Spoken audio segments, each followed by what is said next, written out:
Hello everyone, welcome to Literature Camp, a channel for the preparation of UGC NET and SET in English literature. I am Debarghya Chakraborty.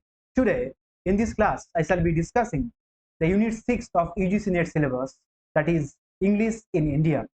This unit is very much important because every time there are 4 to 5 questions in UGC NET examinations.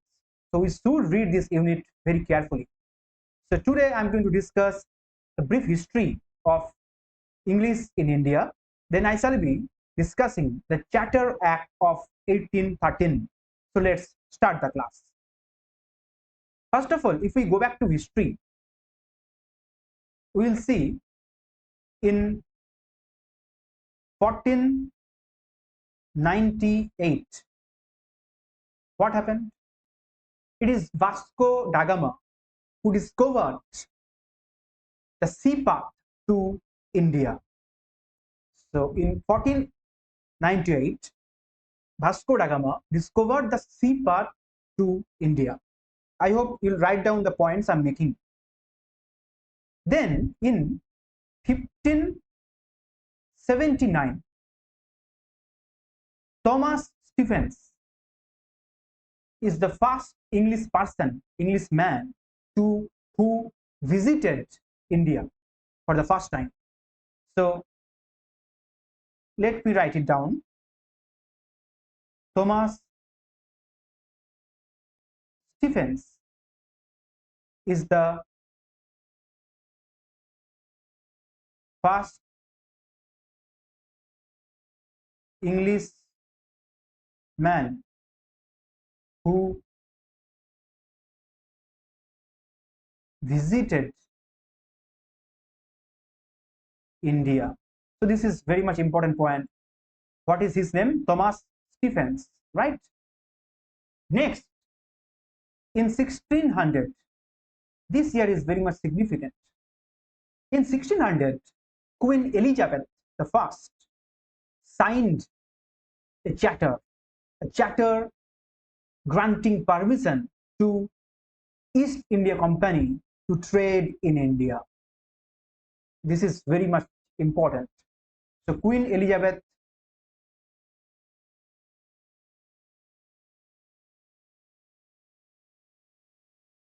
I signed a charter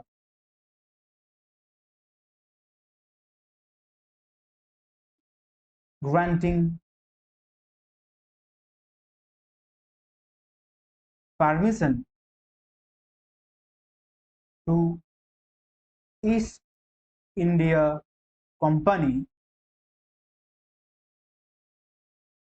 to trade in India, right? So this year 1600 is very much important.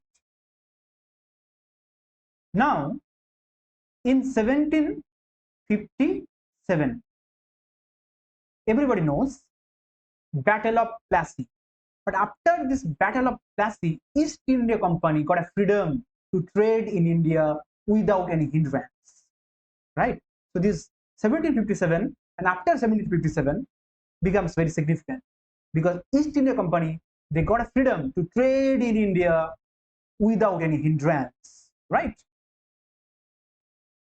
Next information, 1773 Regulating Act.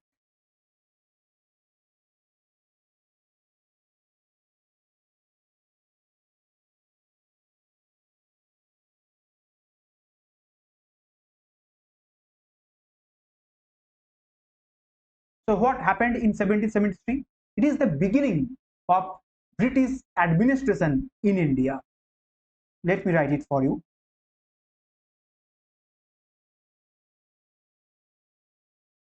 Beginning of British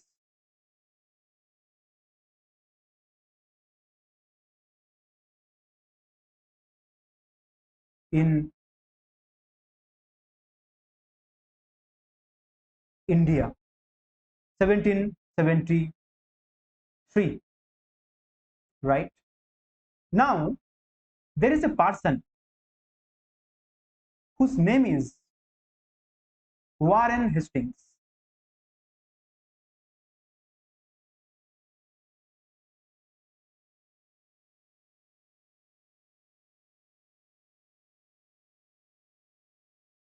He is the governor of Fort William.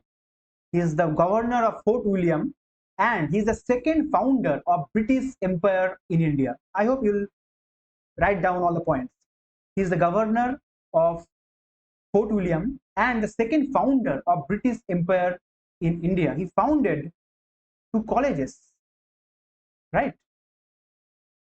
Founded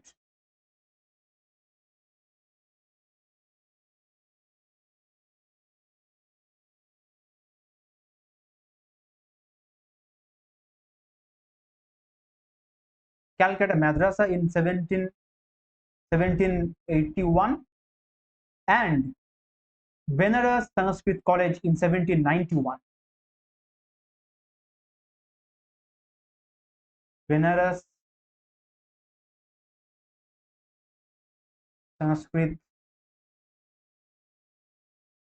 College in 1791. Now,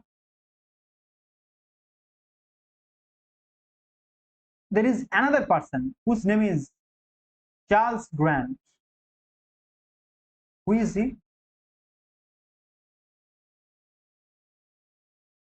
Charles Grant. All right. He is the director of East India Company of that time, and he is regarded as the father of modern education in India. Let me write it down.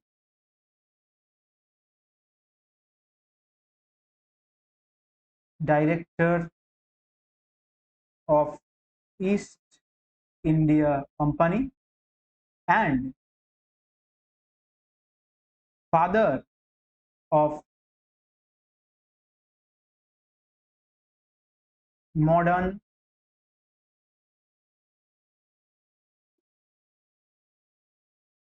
education in India.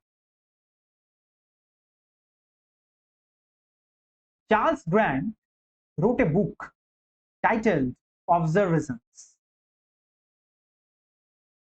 Observations, published in 1767. All right. The title of the book is very long. Just remember Observations, published in 1767. He gave two recommendations. So, what were the recommendations? Two recommendations. Let me write it down.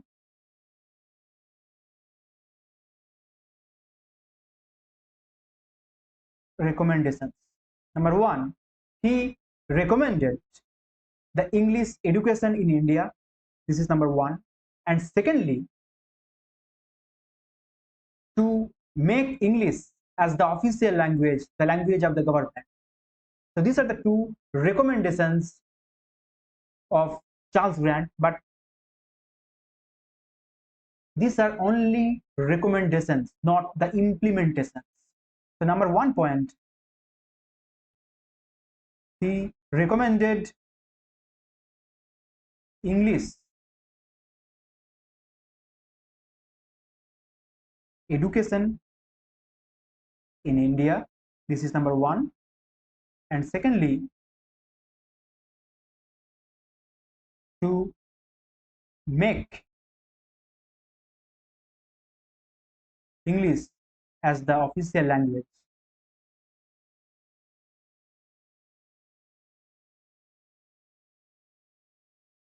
English was not the official language of that time, but please make a note of it. These are all recommendations of Charles Grant, not the implementations. All right. Next, so as I've told you already, East India Company started making business in India. East India Company imparted English education only to the children of the European employees and the children of the officials. All right. So East India Company, they imparted English education only to the children of the European employees. Please make a note of it. I'm not writing it down right now. Now, this year 1800 becomes very much important. In 1800, what happens? There is a college called Fort William College. So in 1800, Fort William College in Calcutta was set up. And in this college, for the first time, English education was started. It came already in UGC NET examination. In which college first English education was started? So it is Fort William College in Calcutta. Then in 1817, this year is very much important again. What happened in 1817?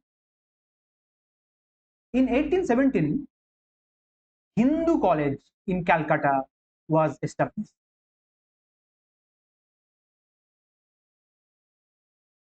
Hindu College, again in Calcutta, was established for English education. And this college becomes a center for English education in India. And this college is often called or regarded as the center for modern education in Bengal and in India. So center, let me write it down. Center of modern education in India. It is Hindu College, which was set up in 1817. So this year also becomes very much significant. Next, I shall be discussing the Charter Act of 1813.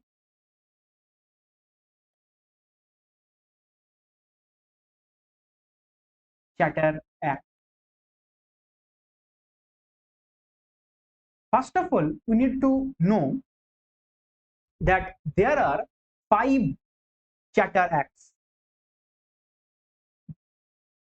The Charter Act of 1784, the Charter Act of 1793, the Charter Act of 1813, the Charter Act of 1833, the Charter Act of 1853. I shall be focusing on this Charter Act, the Charter Act of 1813. But the Charter Act of 1833 is called the Government of India Act or St. Helena Act. Let me write it down. Charter Act of 1833 is called the Government of India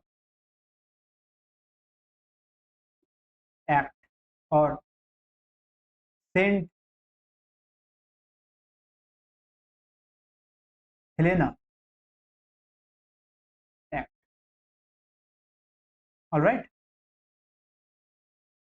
Now I shall be focusing on the Charter Act of 1813. The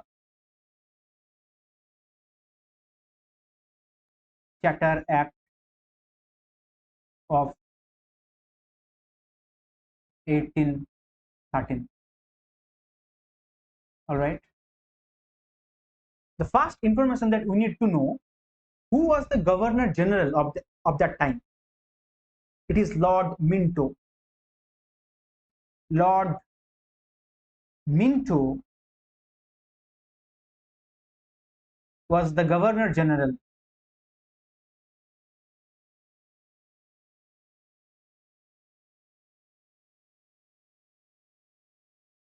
of that time. All right. Now, I shall be focusing on the Charter Act of 1813 in detail.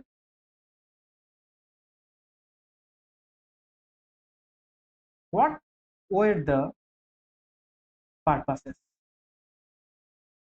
Number one, I hope you will make notes of all the points I'm making, right? Number one, to promote Christianity by missionary. This is number one. To promote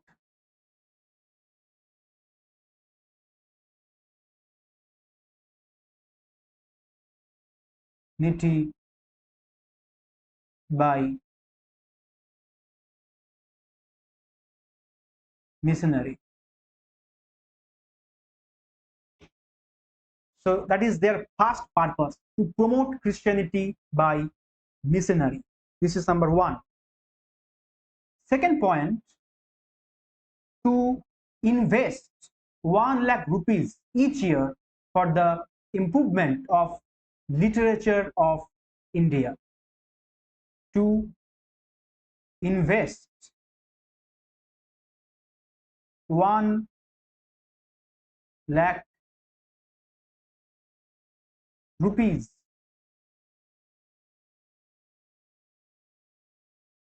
each year to improve the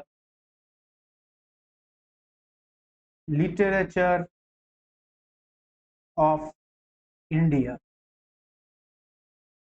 Not the English literature, the literature of India. Please make a note of it. The literature of India. All right. Third point, very much important point, there is no mention that English was the official language. So there is no official language.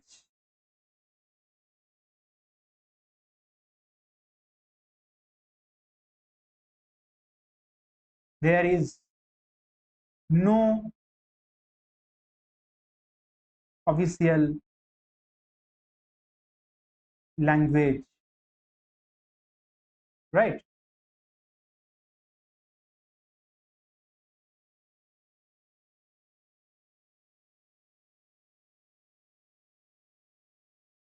So English was also not official language of that time, right?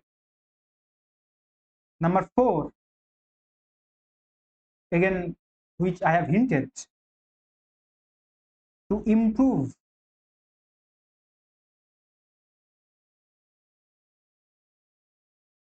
the literature of India and encourage the learned natives of India, and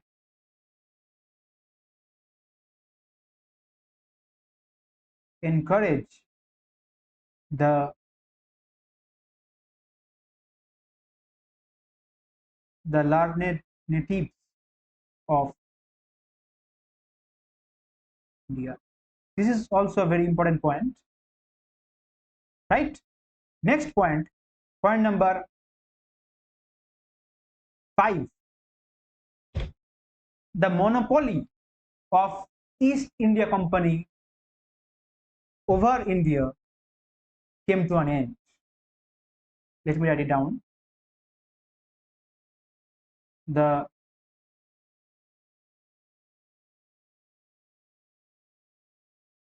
monopoly of East India Company in India came to an end, except for tea and coffee.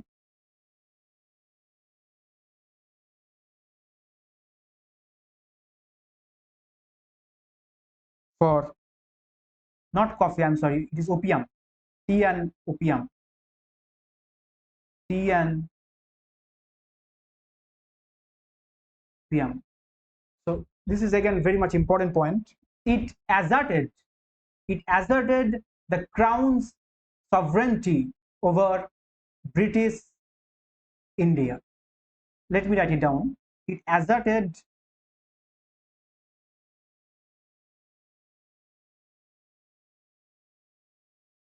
the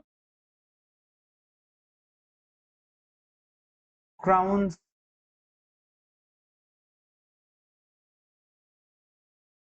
sovereignty over British India. Next point, very much important point, the power of provincial government and the courts of India over Europe was strengthened by this act. Let me write it down. The power of provincial government and the courts of India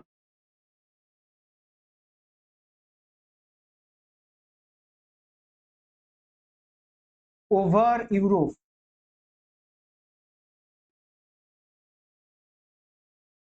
was